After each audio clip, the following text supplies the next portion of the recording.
The Gioconda smile.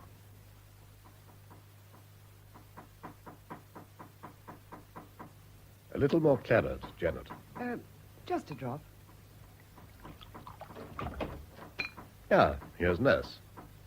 Well, did she eat her chicken? Just a few mouthfuls, that's all. It's one of our bad days, I'm afraid. And the noise these workmen are making in the house doesn't help your wife. My dear Nurse Braddock, dry rot in houses as in people must be eradicated at the source. Incidentally, Janet, the workmen are threatening to invade this part of the house next month, so I shall probably have to entertain in the shrubbery. I must come over to your house one evening and have a game of chess with your father. He'll love it. Oh, that reminds me. We're in the most awful fix.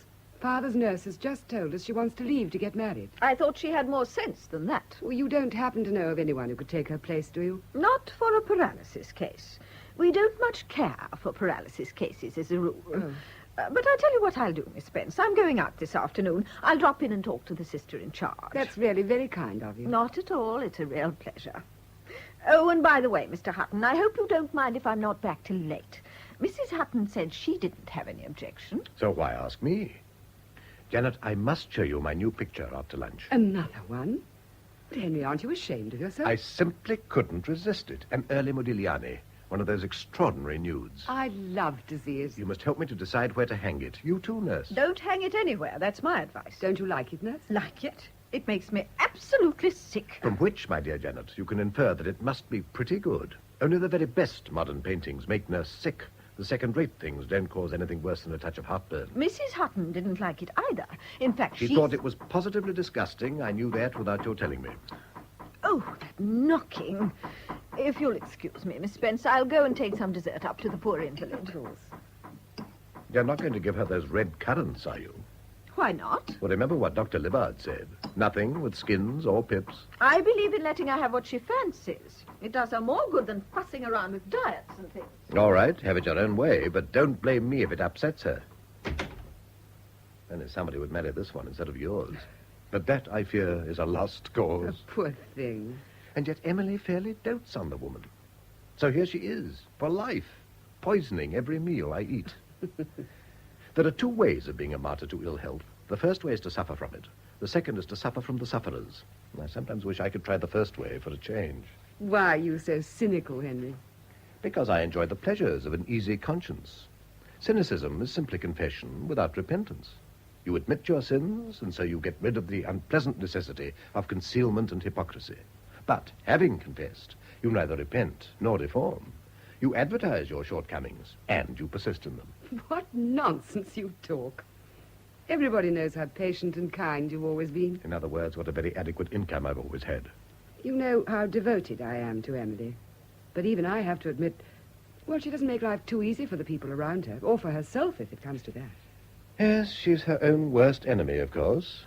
But then who isn't? I often wonder what I'd do if I were ill and lonely and felt that nobody really cared for me. I think I'd commit suicide. One doesn't commit suicide because one has a reason for killing oneself. One does it because, well, I've known lots of people whose life was obviously not worth living, and yet the idea of putting an end to it never even entered their heads. But if you knew that because of your life, other people's lives weren't worth living, wouldn't that make a difference? Not a bit of it. It would probably make you hold on even tighter, just to annoy your friends. Oh. Some people kill themselves out of spite, and some refrain from killing themselves also out of spite. On the surface, the symptoms are slightly different, but at the bottom, it's always the same disease. Well, I hope that if ever I felt I was in the way, I'd have the courage to get rid of myself. It isn't a question of courage. It's just a matter of physiological reactions. If I couldn't do it myself, I'd ask someone else to do it for me. Ah, here's the coffee. Over here, please, Clara. Yes, sir. Thank you, sir. Black for you, isn't it, Janet? Well, let me do that, Henry. I'm very impatient to see the new picture. You are enthusiastic. All right, you deal with the coffee. I'll fetch it. It's in the study. Emily takes sugar, doesn't she? Yes, give her a lot. She likes something to take away the taste of her medicine. I put an extra lump in the saucer. Here it is. Oh, is this my cup? No, that's Emily's. It's too sweet for you. Here's yours. Oh, that picture. It's exquisite. I thought you'd like it. Oh, quite exquisite. Oh, how's your patient, nurse? Oh, as well as you can expect, all things considered. I'll take up the coffee at once, if you don't mind. I want to catch the 2:45 bus. Don't you bother, nurse. I'll take it. But there's her medicine, too. I'll give it to her. Drink your coffee. You've just got time. Well, that's very kind of you, I'm sure. And don't make yourself sick by looking at that picture. Oh, that poor Mrs. Hutton. What did you say? I feel so terribly sorry for her. Yes, with a heart in that condition, I suppose she might go at any moment. It isn't her health I'm thinking about. It's, well, you know. Miss Spence, I could tell you things that would make your hair stand on end. What sort of thing? The sort of things you find out if you've been nursing for 23 years. When I think of that poor angel upstairs. When I first knew her, she was a beauty. Had her pictures in the papers and all that sort of thing. Then came her illness. Suddenly, there was nothing left to her. No parties, no theatres, no admirers. Nobody to court her and flatter her. Nobody even to listen to her. Isn't that typical of men? Sex. That's all they care about. Nothing but sex. He wouldn't do that. He's too loyal. You mean he knows which side his bread is buttered? Look at the money she's got. That's got nothing to do with it. He's a rich man himself. The richer people are, the more they value money. That's what I've always found. And in any case, when a man's rich, he can get all the women he wants. No scandal, no divorce. Money, that's all.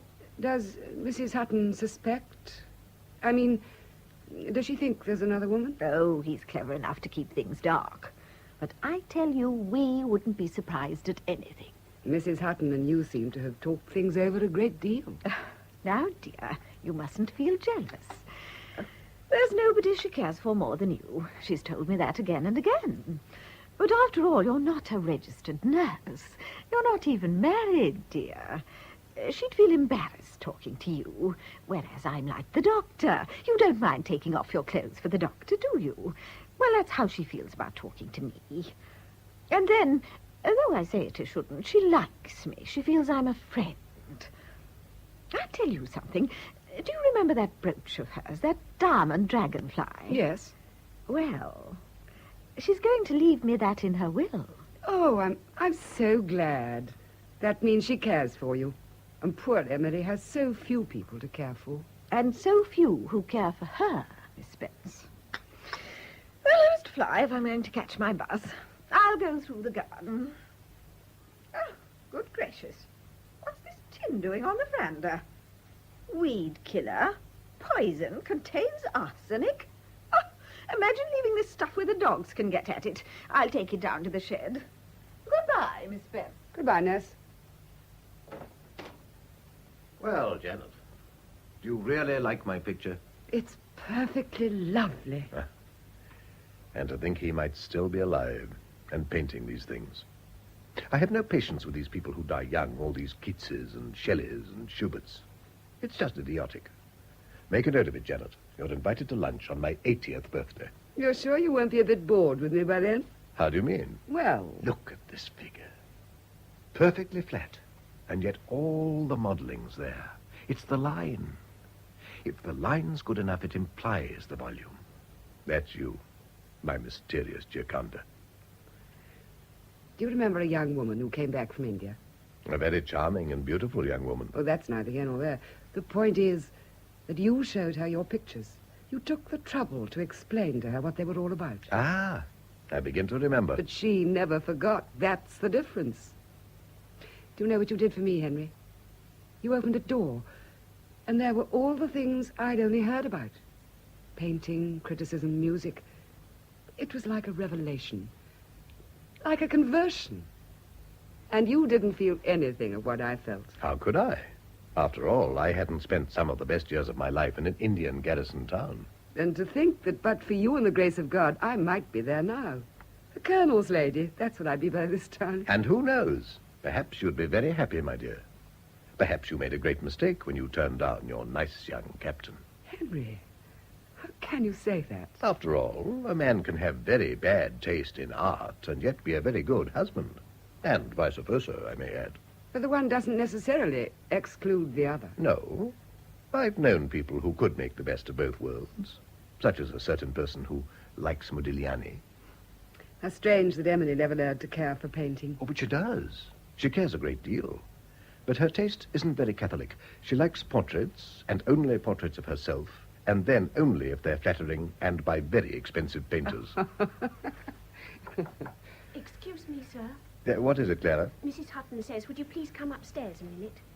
Tell her I'll come later on. She wants you to come now, sir. Oh, very well. Sorry, Janet, I won't be long. Well, I'll have to be going in a moment anyhow. Wait till I come back, please. Of course. Clara, is Mrs. Hutton feeling worse? Not that I know of, miss.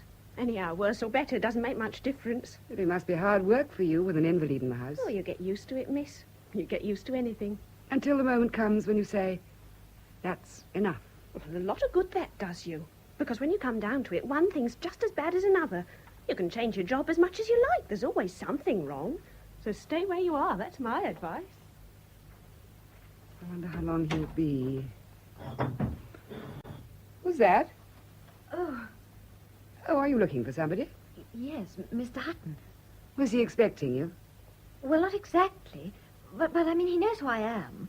Why didn't you ring at the front door? I came through the garden. It was shorter. I mean...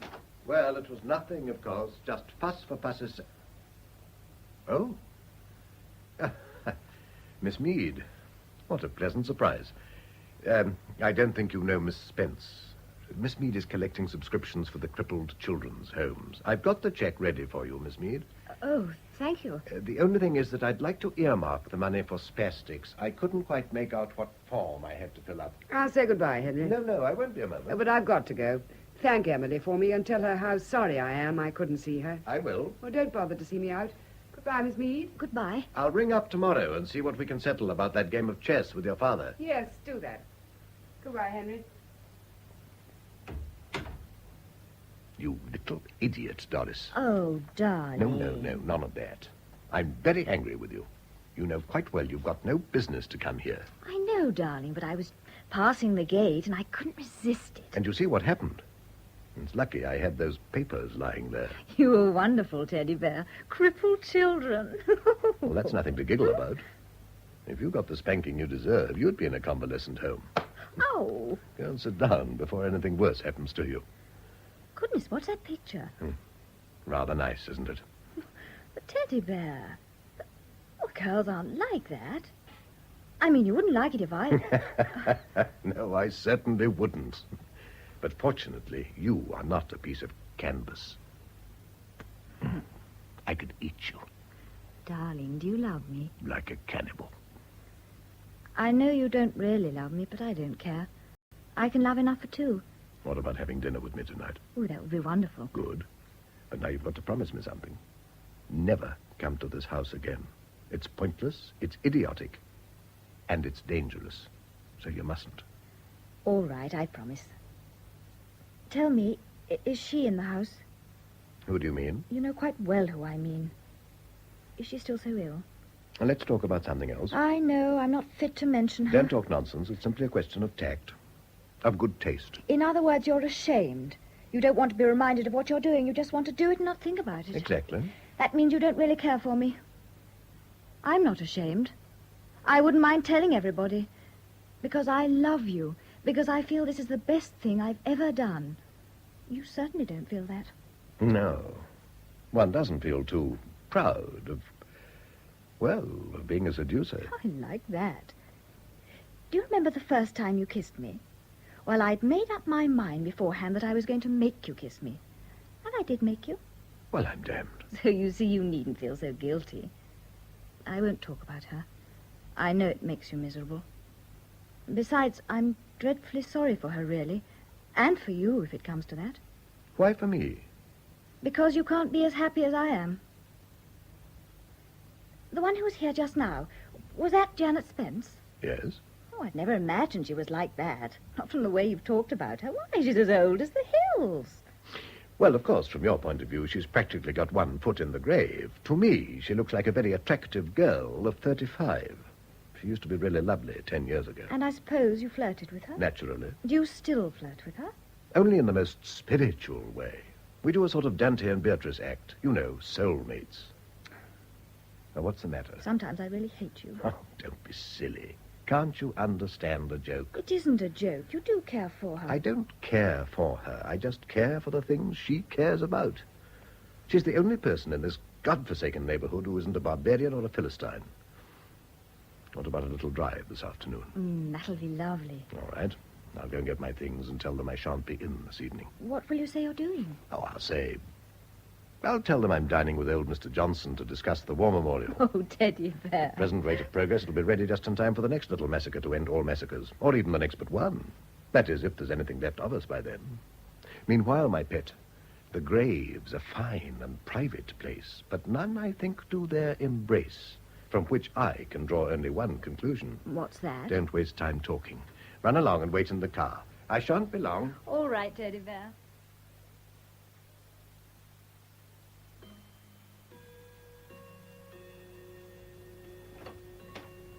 By Dr. Libbard. Now, what are you doing here? Is my wife ill? Hutton, I've been waiting for you for 4 hours.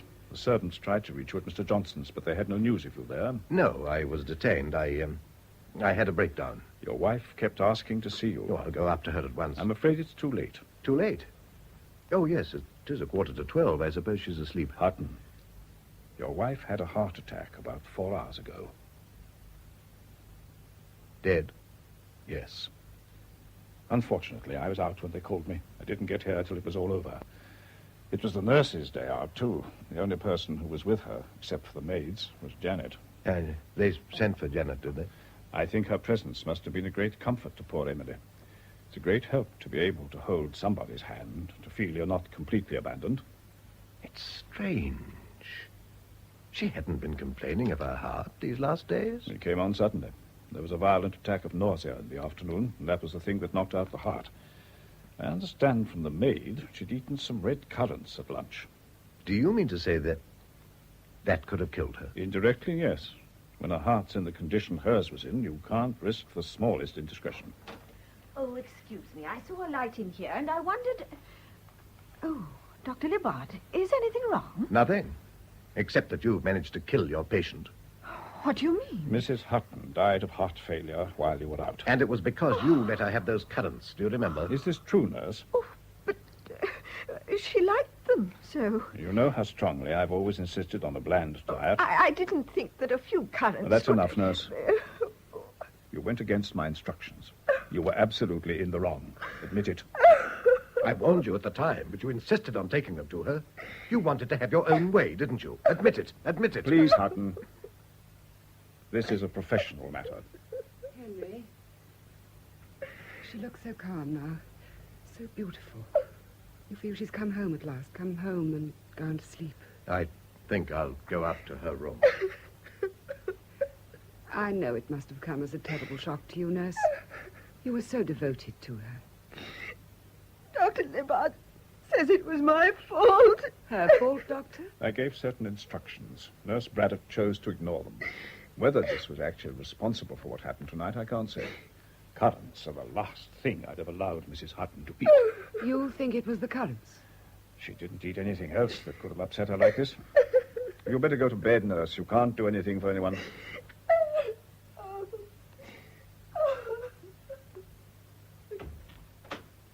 What are you going to do about this, Dr. Libbard? I suppose I ought to report her to her organization. The odd thing is that she's really a first-rate nurse. I don't understand it. I think I know why she did it. I suppose she cared too much for her patient. Thought she was doing the poor woman a favor. Yes, she really loved Emily. But that's only part of the explanation. The other part is that she wanted to spite Henry. Why? She didn't like him, that's all. Just because he belongs to the male sex, I suppose. Some of them get like that. Henry was always very keen on Emily sticking to her diet. That was enough to make Nurse Braddock ridicule the whole thing. With the result that she kills the person she's most attached to. Oh, dear. She must be feeling the shock more than any of us. I'd like to help her if it's possible. You know my father's nurse is leaving us. My poor Janet. I was thinking I'd ask Nurse Braddock to come and take her place. That is, well, if you feel she'd be all right. Well, as I've said, she's an uncommonly good nurse. And I don't think there'd be any psychological difficulties, would there? No, I think she likes me quite well. All right. I won't say anything on condition she goes to you. I'll still be in touch with her in that case. I think you're very generous. One tries to use a little discrimination, that's all. Should I go and talk to her, do you think? Do. The poor woman was obviously in an awful state. I'll wait here for Hutton. Very well. Oh, here he is. I'm going up to see Nurse, Henry. Very well, Janet. Well, there's nothing to say, of course. Just a lot of platitudes that don't signify anything. Have a drink, Libbard? No, thanks. One talks in one universe, one dies, and one suffers in another. I found that out when Margaret died. You two were very close, weren't you? We've been married nearly 30 years. 30 years. And yet it isn't the time that counts. It's what you feel and what you are. Do you remember Emily as she was in this photograph? Margaret used to say she was like the princess in a fairy story. To my darling, wilt thou sail with me? Shelley? Yes. He wrote it to an Emily, too. We used to read it together. Shall I tell you where I was this evening? Well, I don't think you need. It seems sufficiently obvious. I suppose you think I'm pretty contemptible, don't you? Oh, I don't think I have any right to pass that kind of judgment. Well, I do. That's what I am. That's what I've always been. Contemptible. I've never thought so. But I felt extremely sorry for you sometimes. Oh, contemptible. No goodness, no order, no sense or meaning. The model equivalent of a slum. That's what my life has been, and in an obscure kind of way, I've always known it. But I wouldn't face the fact. You had nothing to make you face the fact. Perhaps not. But I was capable of being, I won't say a better man, because that's claiming too much, but I was capable of achieving something. Being born with a lot of money, as you were, it's no joke. Heaven knows it's dreary enough to earn one's own living, but at least it gives a certain purpose and direction to one's existence. Do you think I'm capable of changing? Well, of course, if you want to. I do want to. At this moment, yes. But it's so easy to be heroic in time of crisis. Will you feel the same a month from now? Do you think I'm as weak as all that? Wouldn't surprise me if you were. Wouldn't surprise me if you weren't. At my age, I've stopped being surprised at anything. What are you doing? I've got to write a note. Excuse me a moment. The moon's almost full, I see. What I hated most when I worked in London was never seeing the sky. Only a lot of smoke with whiskey advertisements. That's what makes modern man so idiotically bumptious. He lives in a horrible little homemade universe and thinks he's conquered the God-made one. He's industrialized himself to the point where he's in danger of exhausting all his natural resources. Oh, well, I must go. I've got a heavy day in front of me tomorrow. Drop this note in the letterbox as you go by, will you? I'll try not to forget. No, don't. It's important. Miss Doris Mead. Can't believe that anyone called Doris can be as important as all that. Very important. To say goodbye to. Oh, I see. Well, then I certainly shan't forget. You're quite right. One doesn't know what one will be thinking and feeling a month from now, so let's do the irrevocable today, and then one can't change one's mind tomorrow. You're growing wise in your old age. Oh, well, Janet, what news? She's very grateful to you, Dr. Libbard. And you'll have a new nurse, I hope. As soon as Henry will let her go. The sooner the better, as far as I'm concerned. Well, goodbye, Janet. Goodbye. Goodbye, Libbard. And thank you for all you've done for me. Goodbye. I'll look in again tomorrow.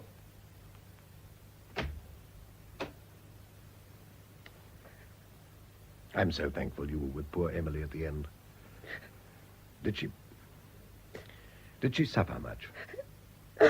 Oh, Janet. Don't let's talk about it anymore. It's been too much for you. It was terrible. It was so terrible. I'd never seen anybody die before. I didn't realize. Try to think of her only as she is now. She's at peace. The agony's over. You must think of that. I just can't keep the memory away. It's like an obsession. I suddenly see her struggling for breath with that awful look of pain and fear in her face. Yes, but you must remember all those years of suffering and unhappiness. Now she's free. Yes. Free. That is what we must remember.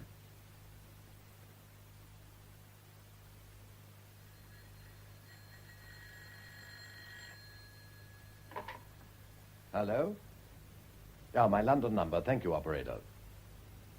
Hello? Piccadilly Palace? Have you got a double room for tonight? Yes, with a bath. The name is Hutton. Mr. and Mrs. Henry Hutton. Now, I don't expect to be in before 10:30. Thank you. Who's there? Well, Janet, come in. What a pleasant surprise. Well, I'm the one to be surprised. I thought you were in Cornwall. So did I, until this morning. I had to go to town unexpectedly, so I thought I'd take the opportunity to do a little burglary on the way. Without telling us you'd be here? My dear, it was all decided in such a hurry. Besides, I'm just driving through, post-haste. How on earth did you know I was here? Well, we decided to walk down to the village after dinner, and then suddenly I noticed a light in the house. So I left Father and Nurse Brad to go on and climbed over the fence. More burglary. Well, I'm delighted. Sit down, won't you? Yeah? I won't stay long. Only till the others get back from the village. I hope they won't get caught in the rain. It looked pretty menacing just now. I'm glad you came, Janet. It'll save me writing a letter and going to the post office. This is for you. Oh, well, what is it?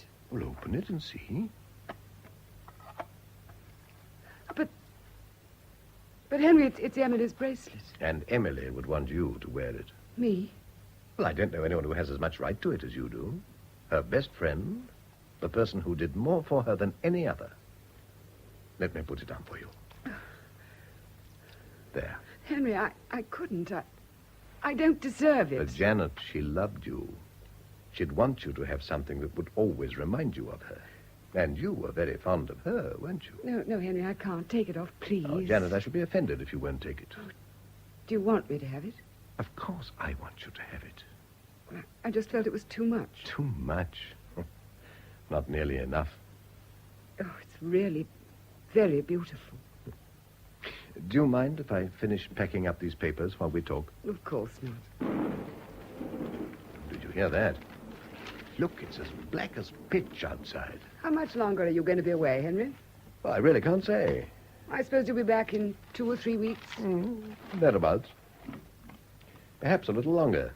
Various things have turned up recently. I may have to be in town for a bit. What about your father and the nurse? They're going to get awfully wet, aren't they? Oh, they'll take shelter somewhere. I love thunderstorms, don't you? Frankly, I don't. I once saw a man killed by lightning just a few feet away from me. Look at the trees. Writhing, struggling. As if they were trying to get free, but they can't. They're tied down. The wind blows through them, and all it can do is to torture them. Tear them to pieces. Destroy them. Here's the rain. What a release. Release? It's like somebody who's had to keep everything locked up inside herself, and then suddenly she can let go. You must know what that's like, Henry. Know what's like? Having to hide the thing that's most important to you, being forced to live a lie. Against your will, against all your feelings. This is getting too close for my liking. You can't be happy if you're living a lie. Can't you? I don't know. But how could you be under those conditions? And after all, well, everyone's got a right to happiness. A right? Now, why should it be a right? I don't claim anything by right. I just take what happens to come my way and thank my lucky stars. Poor Henry. You haven't had much happiness in your life, have you? Golly, how I hate this. You're quite right. I'm far from happy at this moment. You can make a joke of it, but I know what you've been through, Henry. The isolation, the spiritual loneliness. I've known what that can be. There's nobody to understand or sympathize. Nobody you can talk to about your most precious thoughts and feelings. Yes, your poor father. It must have been pretty difficult sometimes. Yes. So, you see, I realize what you've had to go through.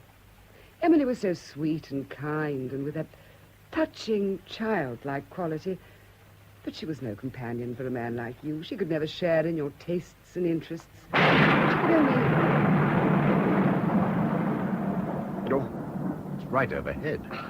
It's wonderful. It's like passion. Now, Janet, you've been reading too many novels. Passion, passion. Oh, but you know what I mean. Loving so much or hating so much that at last it breaks out in spite of yourself, like lightning, like a thunderbolt, like the wind and the rain. Woe to the man who hasn't got an umbrella. Henry, we're free now. We needn't pretend any longer. Pretend? What? I tried to hide it, but you must always have known, Henry. Just as I always knew about you. About me? Yes, of course. I knew what you felt. And I knew you'd never admit it out of a sense of honor and duty. And now there's no need for acting. It's been so long, Henry. And I cared so much. But... Janet, listen to me. It's impossible. But, Henry, you've forgotten. We can do what we want now. There's nothing to prevent it anymore. We don't have to think of anyone but ourselves. Janet, there's something you don't understand. I'm sorry, Henry. Well, my dear, don't let's say anything more about it. You're overwrought. It's the thunder. I ought to have known how you'd feel about it. It's still too recent, too painful. Poor Emily. Emily? That face. I thought I'd put it out of my mind. So frightened, so horribly frightened. And I talked about us. No wonder it upset you. The storm seems to be moving away. It isn't raining quite so hard. Do you think we ought to take the car and see if we can rescue your father? Henry, this won't make any difference later on, will it? In what way? Well, when the pain is worn off, when we can think of ourselves again. Yeah, oh, I see what you mean. Listen, Janet, I think I ought to tell you. While I was away in Cornwall... What happened while you were in Cornwall? Well, to cut a long story short, I got married. You got married? It's someone you don't know. As a matter of fact, I've only known her for a few months. I'm sure you'll like her when you meet her. Of course, she is rather young, only about 22, as a matter of fact. Quite a baby. 22? So, you see, she has plenty of time to learn, and she'll adapt herself soon enough. Young people seem to be so sensible nowadays, so much on the spot, very different from what we were at their age. Well, what are you laughing at? Oh, nothing in particular. Oh, we're still friends, aren't we? Of course we are. Better than ever. And how we shall chuckle over this when we can look back on it. The little joke you played on me and the little joke I played on you. The joke? Why, of course. Oh, you didn't think I was serious, did you? No. No, naturally I didn't. And when shall I have the pleasure of meeting your sweet little... Oh, by the way, what's her name? Doris. Oh, your sweet little Doris. When are you going to inaugurate her? Oh, what's that? Janet, are you there? Oh, it's Father. Father, are you soaked? Wheel him in, nurse. Good evening, General. Good evening, Hutton. Well, this is like campaigning in the monsoon. You're right, sir. Sorry to load ourselves on you. Libbard came by while we were sheltering and insisted on our coming here. Pushed me half the way in this hearse. Well, why didn't he come in? Went back for his car. Oh, here he is. Oh, do please excuse this intrusion, Hutton. Oh, don't mention it. As a matter of fact, we were just coming out to look for the General. Not a fuss. Don't call that a storm, do you? All the same, you've got rather wet, General. I suggest you get yourself rubbed down with a dry towel. Would you mind, Hutton? Of course not. Nurse, you know where the towels are kept. Take whatever you need. Thank you, I will. Oh, where the devil are you taking me? I don't want to. I'm not in. Have a drink, Libbard. Thank you. Guess what Henry has brought back from Cornwall, Dr. Libbard? Well, what does one bring back from Cornwall? I seem to remember paperweights made of malachite. Oh, no, serpentine. Isn't that the stuff? It isn't a paperweight. It's alive. Alive? Thank you. Well, one used to be able to get the most wonderful parrots at Falmouth, brought back by those sailors. And what a vocabulary. Is it one of those? It's a mammal. Janet. Well, isn't it? A mammal? Oh, well, let's say a dog, a pony, a badger. Oh, I give it up. A Siamese cat. A wife. I'd better go and see to Father. Well, I suppose I ought to congratulate you, Hutton. Thank you. And yet I posted that letter you gave me most faithfully. It wasn't quite as irrevocable as you thought. No, it wasn't. Do you remember in the Gospels all those people possessed by devils? Nobody believes in that sort of thing nowadays, and yet isn't it the most plausible explanation of some of the things we do? Well, that's one way of disclaiming responsibility. But there's also such a thing as free will. Yes, there's such a thing as free will, and you can use your will to get rid of your will, and you can use your will to invite the devils to take possession. And the devils make you do things that are idiotic and suicidal, in spite of which you go on. In spite of which, and also because of which. After all, idiocy is a way of getting out of oneself. So suicide. Not that I'd care to blow my brains out, but social suicide. There's something very fascinating about the idea of being ostracized, being cut off from the group you've always belonged to. That's why you married? To be ostracized. There were also other reasons, too. Child? That's one of the reasons. That's the best news you've ever given me.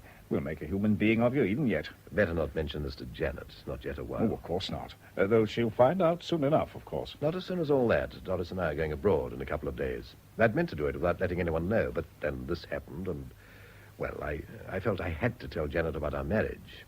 Otherwise, I'd have kept it quiet for a few months. It would have made things easier. However, everything doubtless is for the best, and the best of all possible worlds. Excuse me. Hello? Oh, it's you.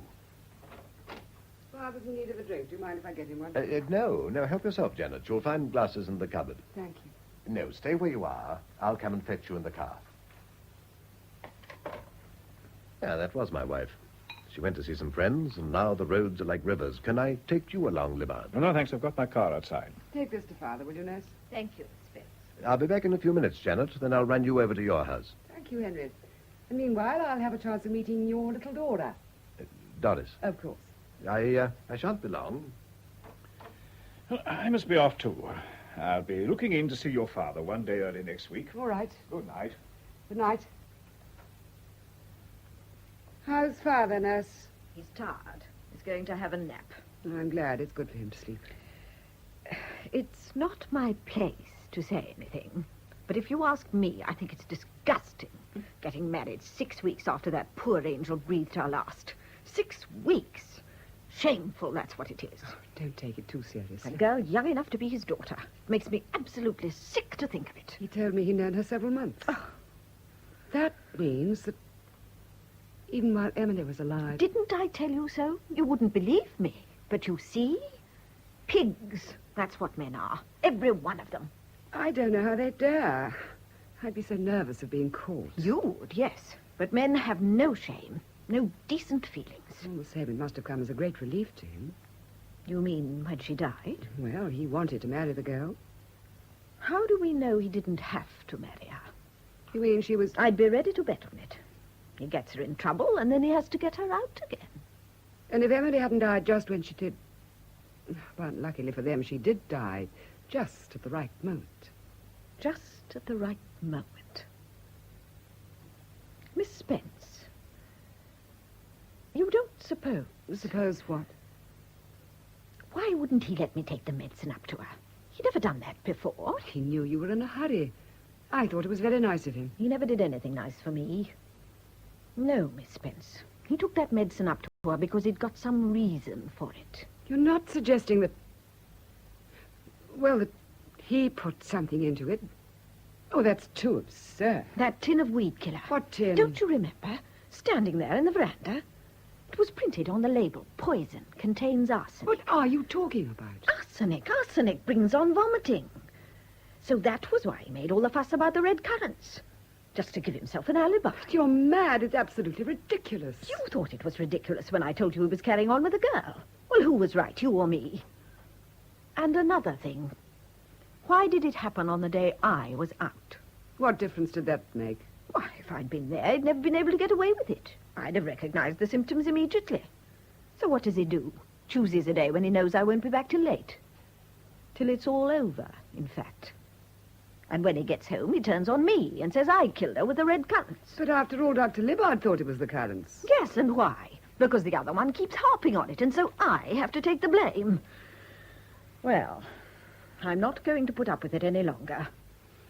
And it's not merely a question of my own interests. It's a matter of principle. I want to see justice done. I want to have the whole world know the truth. You talk as though you knew it yourself. Well, I do. I'm as certain about it now as I would be if they'd already had the autopsy. The autopsy? Yes, the autopsy. Do you mean to talk to Dr. Libbard? Dr. Libbard? No, of course not. He wouldn't want to admit he'd made a mistake, would he? He tried to talk me out of it. No, I've got my contacts.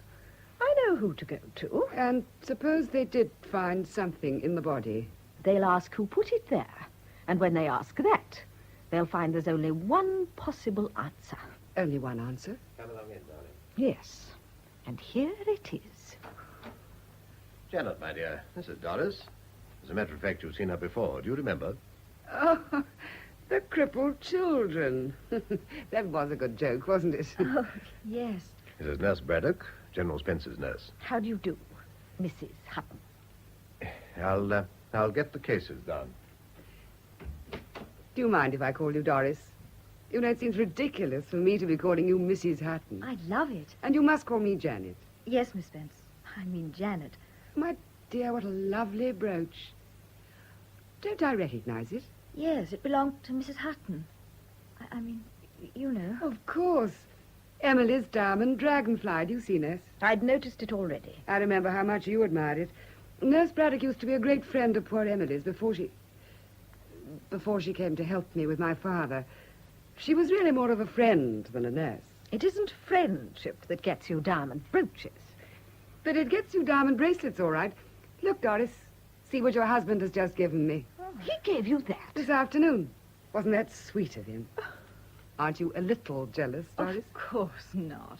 You're a real flatterer, aren't you? Tell me, Doris, are you very, very happy? Yes, I think so. Well, you only think so. Oh, no, I don't mean that. Yes. Yes, where are you? Excuse me, Miss Spence. I'm coming, General. I'm sorry. Let's talk about something else if it upsets you. Oh, but I am happy, really and truly. It's just, well, you know, I'm not very clever, and Henry seems to know everything. I'd like to have some lessons or something, you know, about art and things. You sweet child. Then I'd know the difference between things. I mean, some pictures look funny, but they aren't meant to be. You have to know which is which, don't you? It's advisable. You heard this, Janet? About Hutton getting married again? Yes, Father, I knew. More sensible fellow than I thought. And here is Mrs. Hutton. Oh. Isn't she enchanting? Doris, dear, my father, General Spence. How do you do? Take that ridiculous hat off. That's better. She is the image of your mother when we were engaged. Same hair, same eyes. But I'd say the nose was a tiny bit more obtrusive. Turn your head. Yes, definitely. Do you remember, Janet, that photograph of her in the riding habit? Yes, I do. That's the thing she was wearing when I saw her first. Dark green, and she was riding a grey gelding. Don't you ever ride in anything but a habit, my dear. No breeches. No. Women are the right shape for breeches. Whereas in a riding habit, well, a man could still have illusions. And what's life without illusions? Nasty, brutish, and short. And women's legs are shorter than life. Ah, Hutton, do you hear that? No breeches. If my wife had worn breeches, I'd never have married her. And Janet would have remained a twinkle in your eye. Yes, well, it's about time she became a twinkle in somebody else's eye. Don't you agree, Hutton? No, don't get so excited. I will get excited if I choose. It's about time she thought of herself for a change. Time she stopped this damned self-sacrifice. Tell her to let me go to blazes and find herself a husband. Have you anyone in mind, Father? Or you, Henry, have you any suggestions? Oh, that's up to you, my girl. When a girl sets a cap at a man, she usually gets what she wants in the long run. We don't want you to end your days as one of those damned spinsters. Now, this little filly knew what she was about. You're a wise and lucky young woman. Yes, I'm lucky. Are you? Welcome to Thinking Out Loud. Please like, comment, and subscribe. Thanks. What exactly do you mean by that, nurse? I'm going to get in touch with the authorities. I've something to say of interest to the coroner.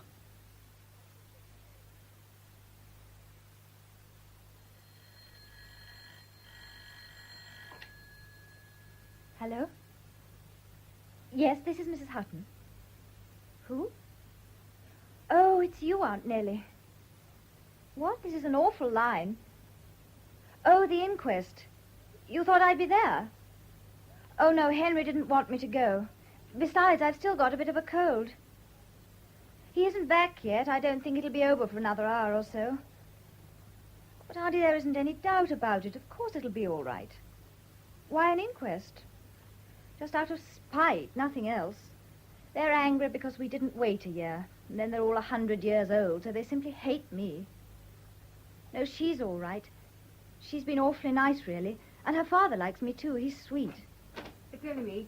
Come in, Janet. I shan't be a moment. Listen, Auntie. I've got to ring off now. Janet's just come in for tea. I'll call you back later. Goodbye.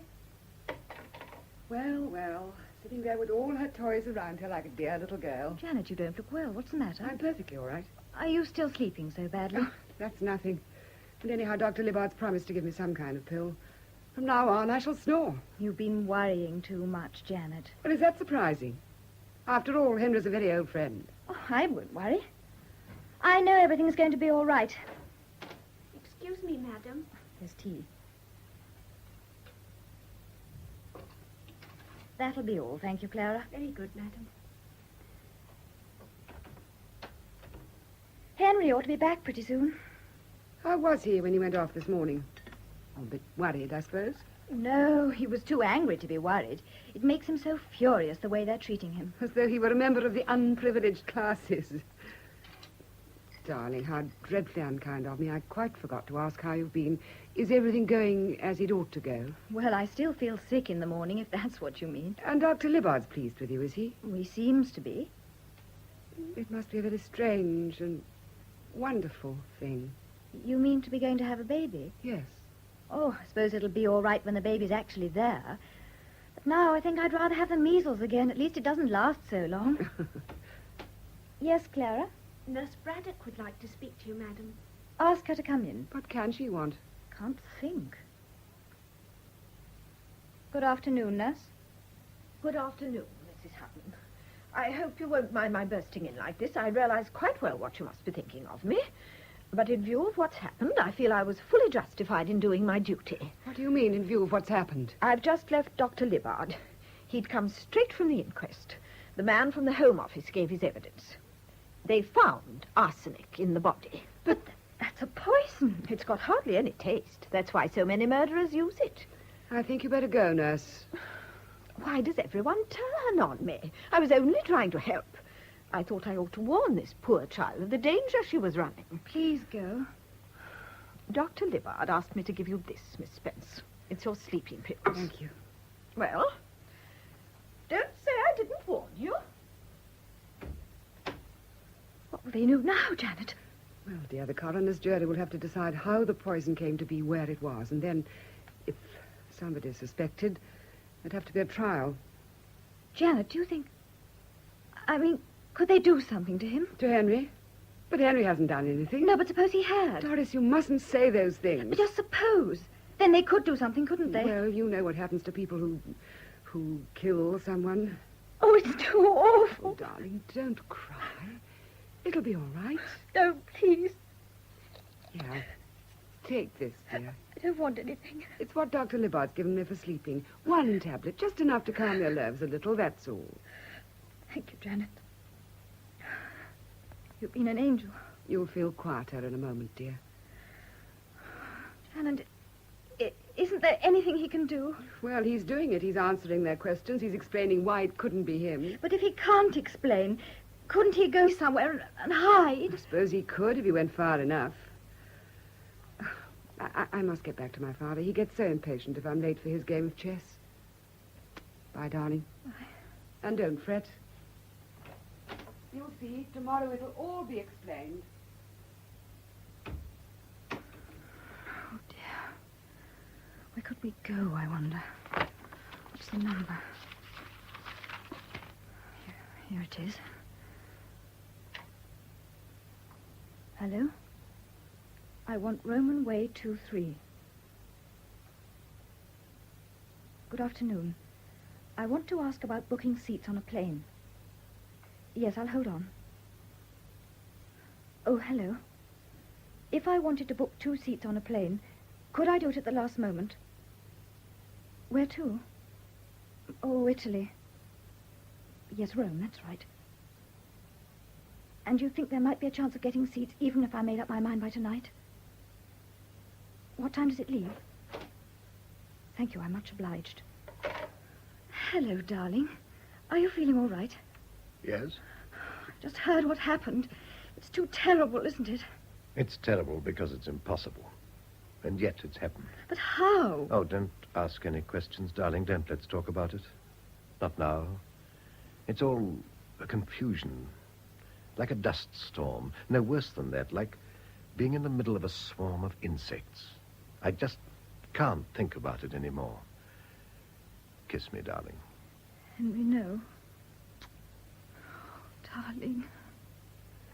This is impossible, too. Impossibly good for a change. And yet it happens.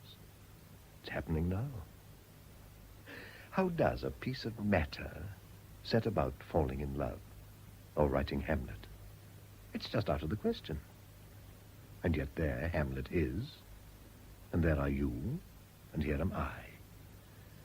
Defying time, outside this nightmare of perpetual perishing. Beyond evil, beyond good. Darling, I never knew you loved me as much as that. As much as what? As much as this? Or as this? Or as this? Why did you do it, Henry? Why did you do it? Why did I do it? You all seem to take it for granted that I murdered my wife. First, as the coroner, did I put anything into Emily's medicine? Then old Johnson cuts me dead in the street outside the court, and now you. You. I suppose you imagined I was so insanely in love that I'd do anything to get you. Anything. It's about time women realize that men don't go insane about them. All one asks for is a little amusement and a chance to forget oneself. Please, Henry, don't. I don't know why the devil I ever married you. Why any man in his right mind ever married any woman, for that matter. I've had enough. Henry? He's gone. He's left me. Oh, I can't go on. I can't. Janet's sleeping pills. I'll take the lot.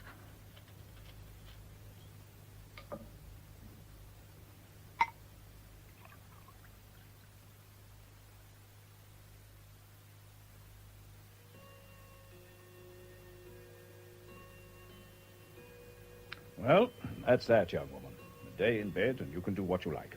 And remember, no more of this sort of nonsense, swallowing half a bottle of sleeping tablets. I'm sorry, Dr. Libbard. I won't do it again. Good girl. No, I'm not good. I've done dreadful things. That's why all this is happening. You heard what they said at the inquest. Do you think...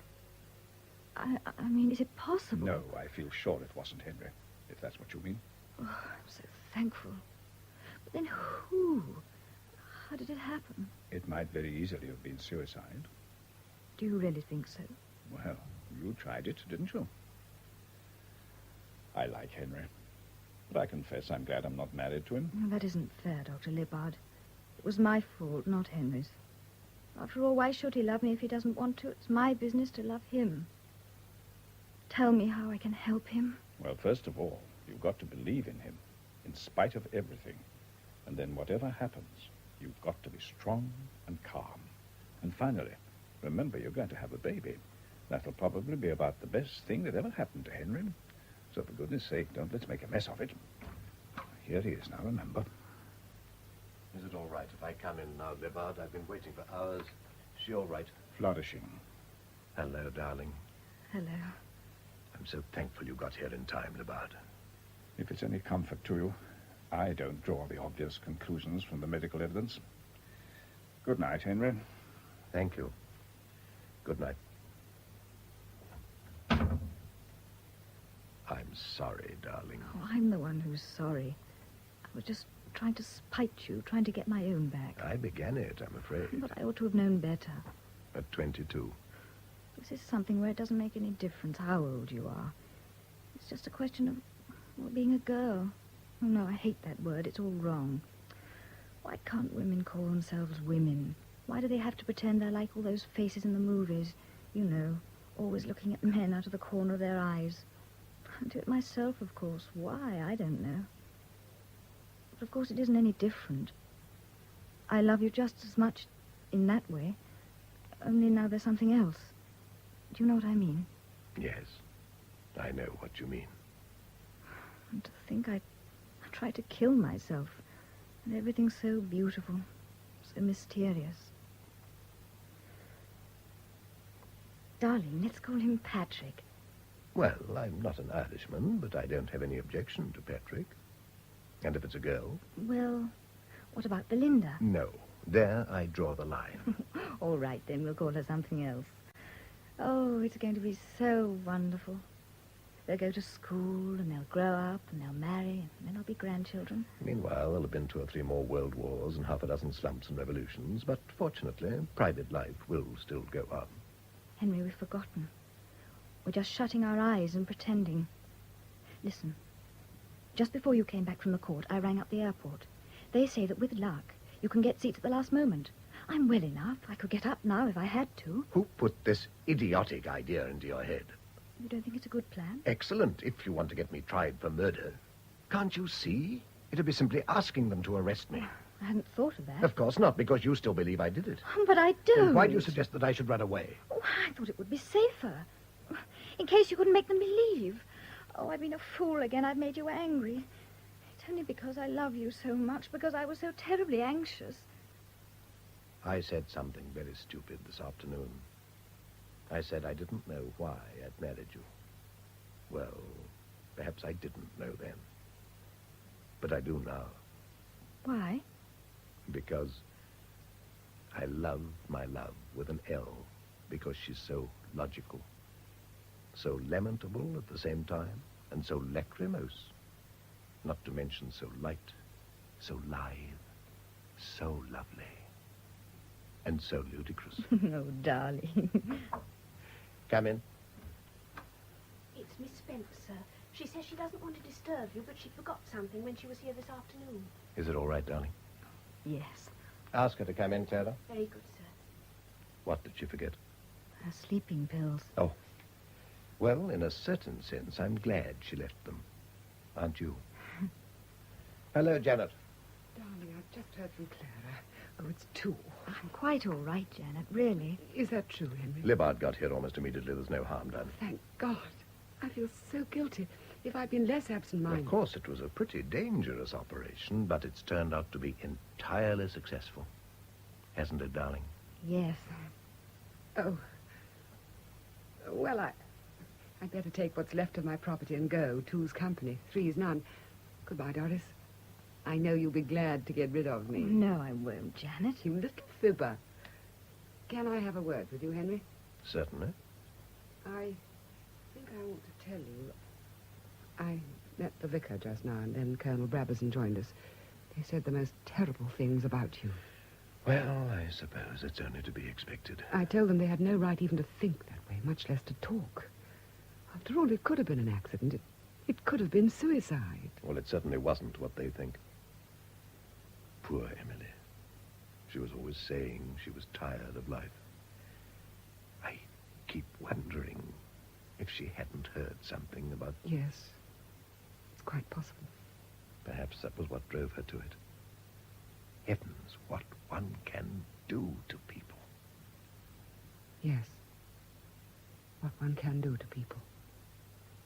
Well, good night, Henry. Good night, Janet. Good night. Come in, Doctor. Come in. I thought I'd just drop in to see how things are going. Father seems quite well. He's just gone out for his walk. And you? Not much of a credit to your physician, I'm afraid. If I don't sleep tonight, I shall go mad. You've still got some of those pills I gave you, haven't you? They don't seem to work anymore. I get the most awful dreams and wake up again. Couldn't you give me something that would really make me sleep? I can't stand it any longer. Any fool can stop the symptoms of insomnia. The difficulty is to find the cause, to find it, and then remove it. Well, it's going to be removed next Friday. Next Friday? Oh, I see. Do you hate him as much as all that?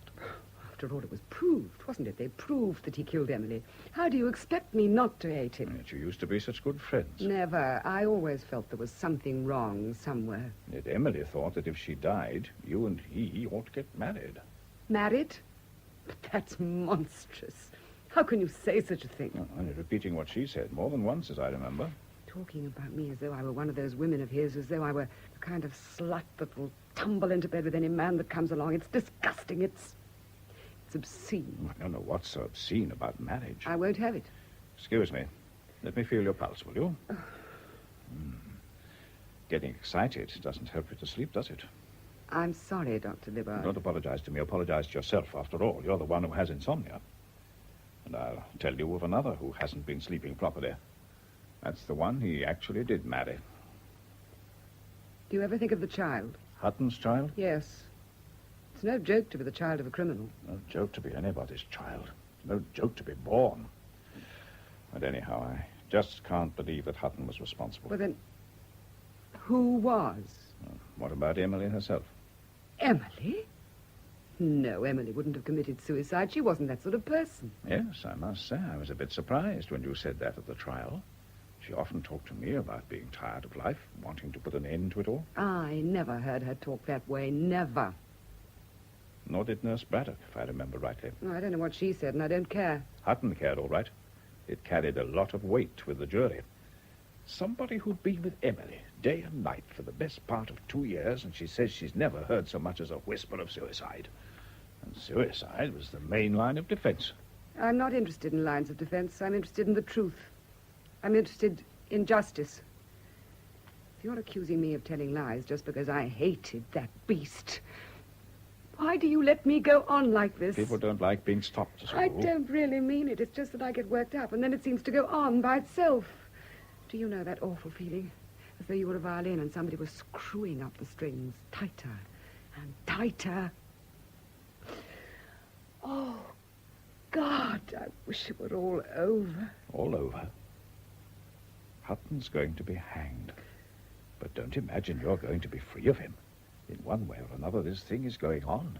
All you can do is to decide whether it shall go on in the worst possible way or in some other way. What other way? Ask yourself. All I know is that the way that's being followed now is the worst way. You can't sleep, and Hutton's going to be hanged for something he never did. But it was proved. Not to my satisfaction. It's nonsense to say it was suicide. Nurse Braddock never heard her say anything. I never heard her say anything. How could it have been? Very well. Let's assume you're right. I know I'm right. You know it wasn't Emily, and I know it wasn't Hutton. Well, then, it must have come through some other agency. I don't know what you're driving at. I'm driving at some way to make you sleep. Of course, you know the basic reason why poor Emily was so dreadfully unhappy. What was that? It was because she wouldn't accept the facts as she found them. She was an invalid, and she'd lost her looks, but she wanted people to treat her as though she were young and pretty. Hence, all the misery. What has that got to do with me? Nothing. I'm just pointing out that people can come to terms with even the most terrible facts. I've known plenty of people who came to terms with death, even with pain, which is a good deal worse. Well, we've had a very interesting talk, Dr. Libbard. Now, what about those sleeping tablets? Weren't you going to give me something a little stronger than you did last time? I'd like to try something else. Do you remember that young psychiatrist you met at my house last year, Dr. Fargen? Yes. I've known him ever since he was a boy. He can make you sleep, if you want him to. Do you mean he'll hypnotize me? Send me to sleep and then make me say all sorts of things I don't want to say and I shan't know I've said them? No, I won't. I know what you're up to, you and your hypnotist, trying to drive me out of my mind so that you can have an excuse to lock me up. Listen, Janet, be reasonable. I'll kill you. All right.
write you out a prescription. Mrs. Hutton to see you, miss. All right, show her in. Yes, miss. Mrs. Hutton, miss. Have you been all right, Mrs. Hutton? Yes, thank you. I hope you don't mind my coming, Janet. Not a bit, I'm delighted. You went to see him today, didn't you? Yes, I went this morning. Oh, Dr. Libbard, it was so terrible. His hands were all bleeding Bleeding? from beating on the door. He wants them to let him talk to the governor of the prison, as if that would do any good. How can they do it? How can they kill a man who isn't guilty? You don't believe he's guilty, do you, Dr. Libbard? No, I don't. Janet, I know you think he's guilty. They proved it, didn't they? They proved it, and yet I swear he didn't do it. I know he didn't. How do you expect me to go against the evidence? That's just what I came to talk to you about, Janet. You used to be his friend. You could still help him. Me? If you could just go and tell them it was a mistake. A mistake? What was a mistake? About her never saying that she wanted to kill herself. If you told them you hadn't really meant it. I did mean it. I never heard her talk that way, never. But if other people heard her, then it means that it's true. So it wouldn't be a lie. You could go and tell them that. After all, she did talk about it sometimes. They'd believe you, Janet. They'd do something. They might put it off, even now. Oh, Janet, please. Please. Don't kiss me. Pawing and slobbering like dogs, like monkeys, and then calling it love. Now he sends you to come and whine for mercy. Janet. That's it. Stand up for her. You'd like to do a little pawing and slobbering yourself, wouldn't you? And meanwhile, I'm to go and say I told a lie so that you can go on with your filthy love-making. Janet, how can you? You couldn't wait. You never even gave yourself a chance to find out what real love was like. Pawing and slobbering, that's all you cared about. So that you can mother the child of a criminal, the child of a man who's been hanged, because that's what he's going to be. Hanged. Hanged by the neck until he's dead. And now go. Go. Go. Get out.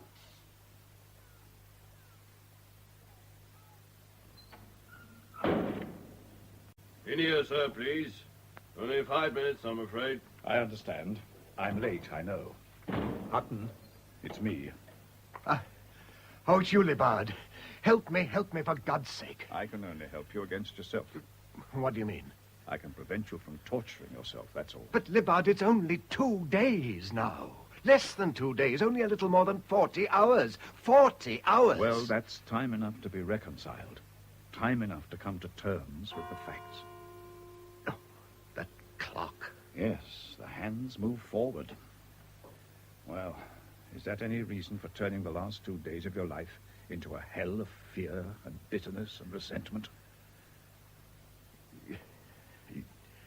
You've seen a lot of people die, haven't you?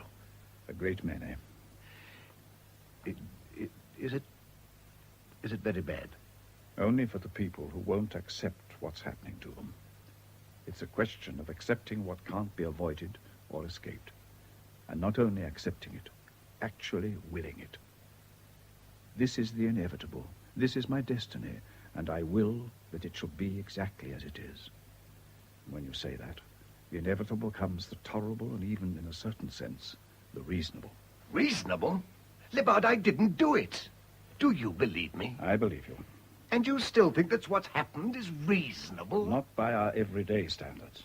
But when the thing can be accepted and willed. Do you accept it and will it? No, of course not. But a wrong that's inflicted on me, an evil that I suffer, those I can accept.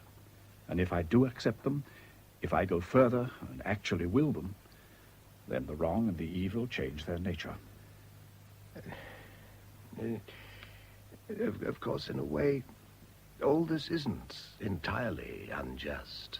I didn't kill Emily, but I certainly tortured her, because I wasn't prepared to forego my amusements. Oh, it's terrible what monstrous things one's ready to do just to amuse oneself. It all seemed so trivial and excusable at the time. But no, now I know better. And it's too late. It's never too late to recognize the truth. Do you think we all get what we deserve? What else do we get? God is not mocked. As a man sows, so shall he reap. And yet I don't believe I'm any worse than plenty of other men I know. And what are they doing at this moment? Shooting pheasants or telephoning to their stockbrokers or dozing in an armchair at the club? Shooting pheasants and telephoning to one stockbroker aren't necessarily the rewards of virtue. On the contrary, they may be punishments. After all, a man who spends his time on that sort of thing isn't spending it on anything else, which means that he's some sort of a spiritual abortion. But to grow a fully developed human being is always much more rewarding, however painful the process of growth may be. And yet, if you do accept the responsibilities, there's an extraordinary satisfaction. I was just discovering that with Doris.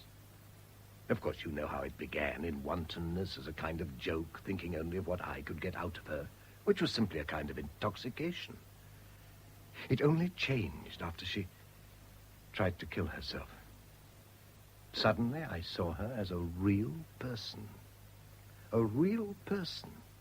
whom I'd treated as a thing, and very nearly destroyed. All through the trial, I kept thinking of the time when one could go forward in that new relationship. But now... But if you accept the facts, if you will them... Yes. The pain doesn't seem to be quite so bad. Perhaps I could think of her for a change. She's coming again tomorrow. Oh. One human being saying goodbye to another human being. It has a value. It makes some kind of sense. Time's up, sir. Very well. Goodbye, Hutton. Goodbye, Libbard. Your move, General. I said your move, General. Oh, well. It's 1:45, Miss Spence. Don't you think you ought to toddle off to bed? I've told you I'm not going to bed. Not until after 8 o'clock in the morning. When's Dr. Libbard coming? All he said was that it'd be very late. He had an urgent case to attend to some miles away. I don't know why you ever sent for him. I don't need him. Well, your father wanted it, dear. He's worried about you. Now, Miss Spence, let me help you to bed, and then I'll bring you a nice glass of hot milk. Come along, dear. There's a good girl. Don't touch me. Sure you've done enough reading for tonight, all these encyclopedias. Oh, such small print. You'll ruin your eyes. What are you doing with that encyclopedia? Just improving my mind, that's all. Give it to me. You're trying to spy on me. Spy on you? You'd better be careful. I know your tricks. You're working with Dr. Libbard. But Miss Spence... Go away. What's that? What is it, nurse? It's all right, General. That's Dr. Libbard. I'll go and let him in. Janet, What is it, Father? I want you to promise me something. Oh? It depends what it is. No, promise first. Well, I suppose I can trust you. Take a rest. Take a holiday. You haven't been away for months and months. I don't need you. I've got this damn woman here. Go away. Have a spree. I'll have a spree. And damn the expense. None of your Swiss pensions, good hotels, decent restaurants. I'll give you the money, free as a bird. Start tomorrow if you want to. Tomorrow. And pick up a husband while you're about it. If you don't mind, I'll go on reading my book. Come in, Doctor. Good evening, Janet. Good evening. Oughtn't you to be in bed by this time, General? Oh, didn't want to leave the girl alone. She's ill. Ought to have a complete change. You're right. I'll see what I can do. Nurse, I think you'd better take the General to his room. Very well, Doctor. Don't let it get you down, my girl. And afterwards, remember, a good spree. Good night, Doctor. Good night. You understand, nurse? Yes, Dr. Libbard. Now, come along. What does she understand? I thought perhaps you might like something later on to make you sleep. I've told Nurse Braddock what to do. Doctor's orders. Just a friendly suggestion. Why not? One should only stay up for things of importance. I'll just see that Father's all right. Good. Now for it. It's nearly 2. Move the hands on an hour.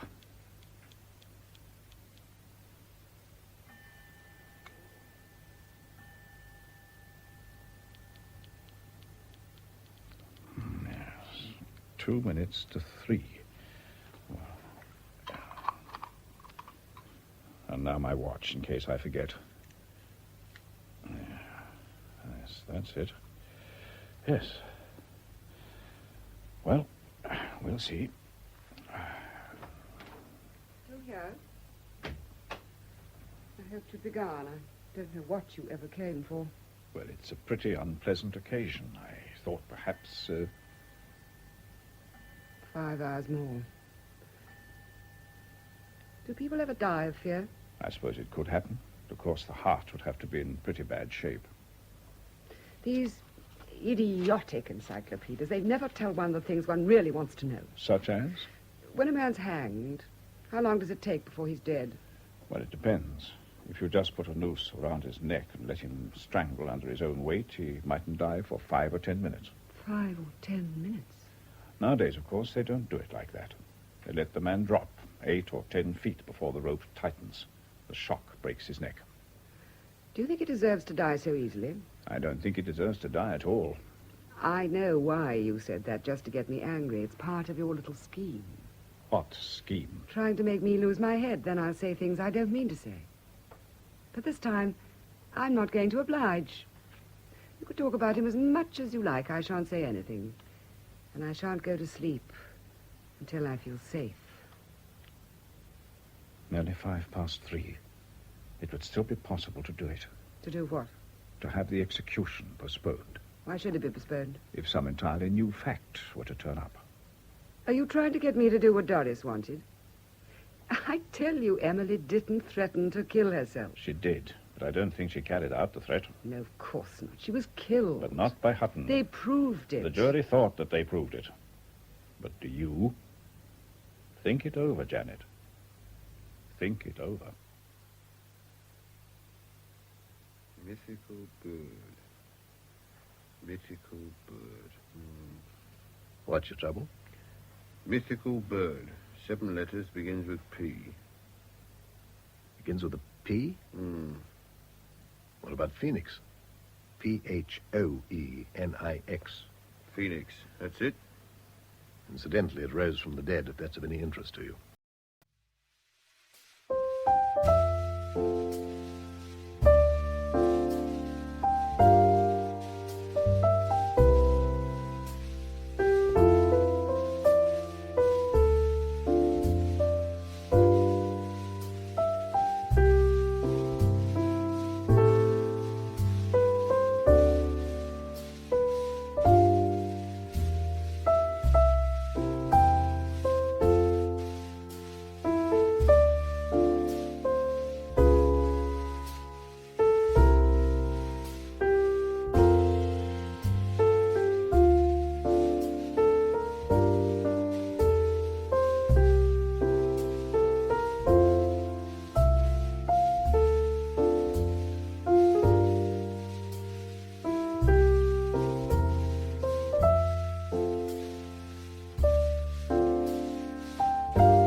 I came across something in this book. Something extraordinary. Do you mind if I read it out to you? No, go ahead.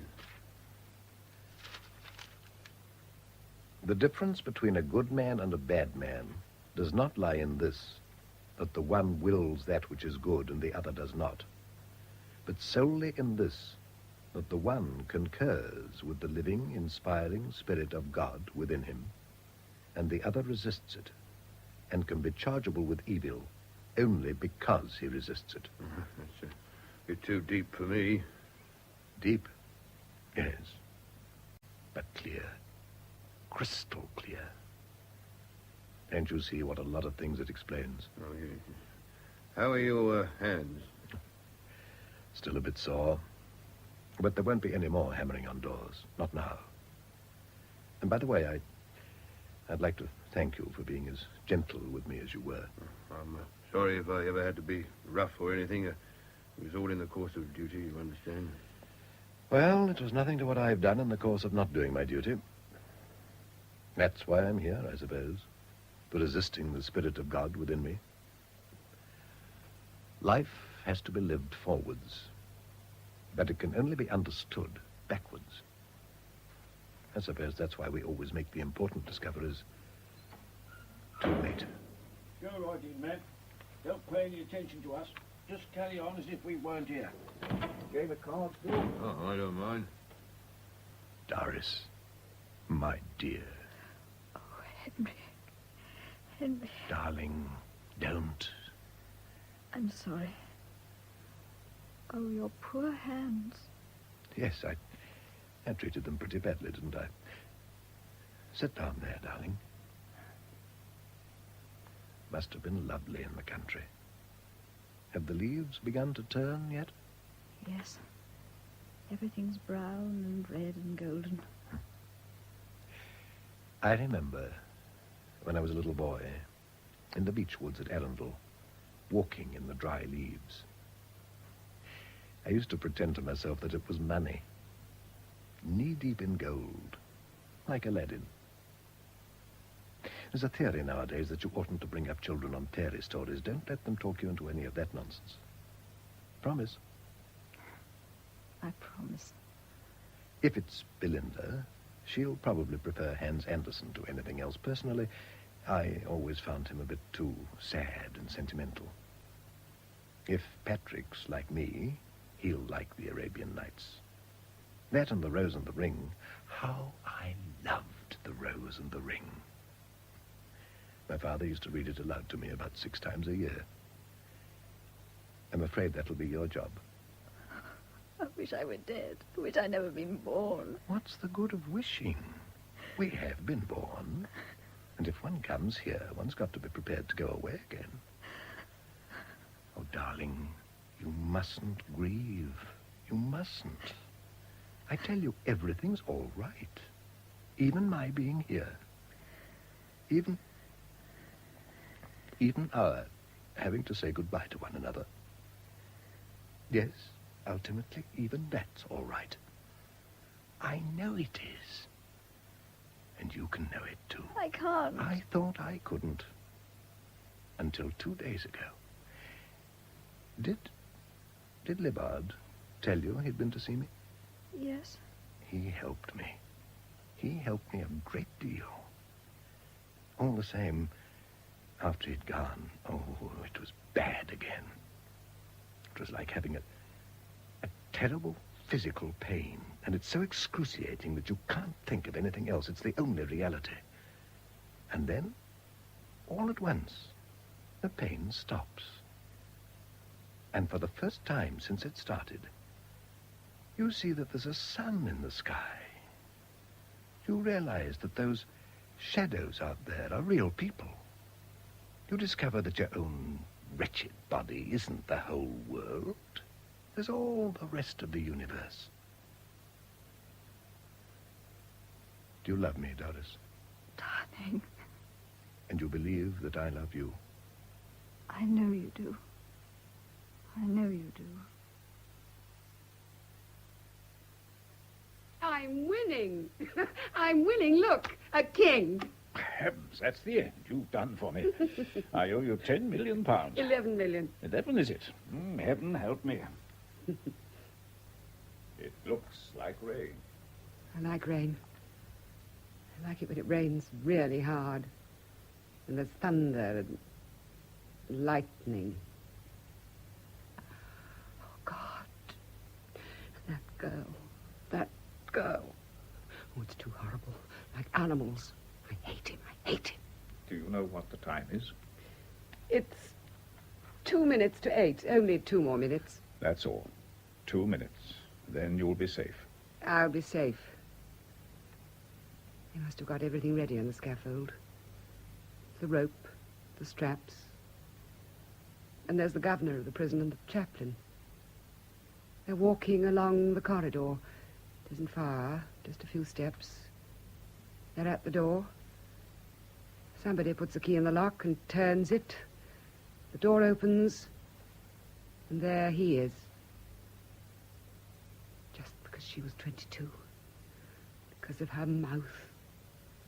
Because of her skin. Oh, God! God! God! Lie back in your chair. It's all right. You can go to sleep now. You feel safe now, don't you? Safe. Nurse? Nurse? I'm here, Doctor. I've got the injection ready. Good. Roll up her sleeve, will you? Yes, Doctor. Syringe, please. Now, hold your arm quite still, Janet. This won't hurt. There. Now lie back and relax. Feel all right? Yes. Thank you. Tell me, Janet. How did you get her to take the poison? I put it in her coffee. You thought he'd ask you to marry him? Yes. No. You thought he loved you as much as you loved him? It was too awful. Too humiliating.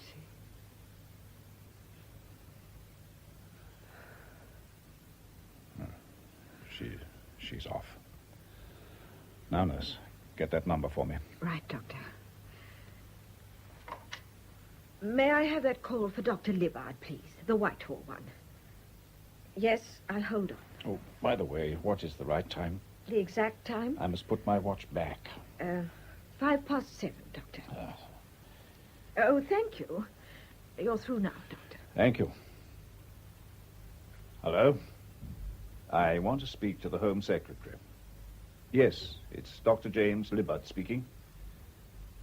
He's expecting me to call him before 7:30. Yes, that's right. Connected with the Hutton case. Extremely urgent. Thank you. I'll wait.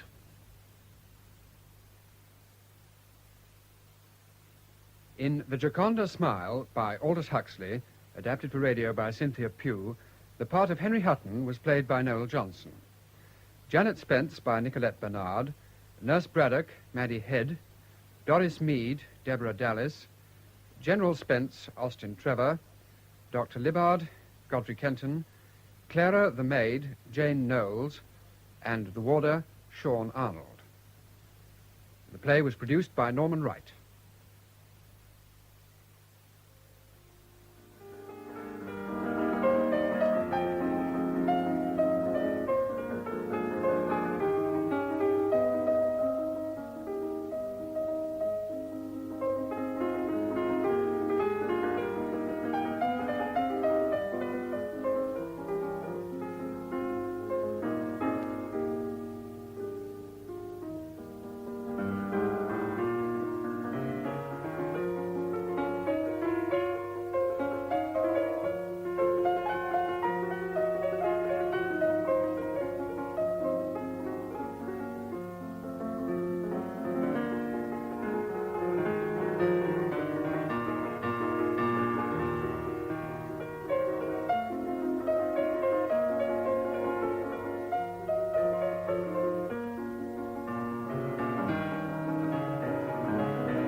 Aspiration, one of Mendelssohn's songs without words, played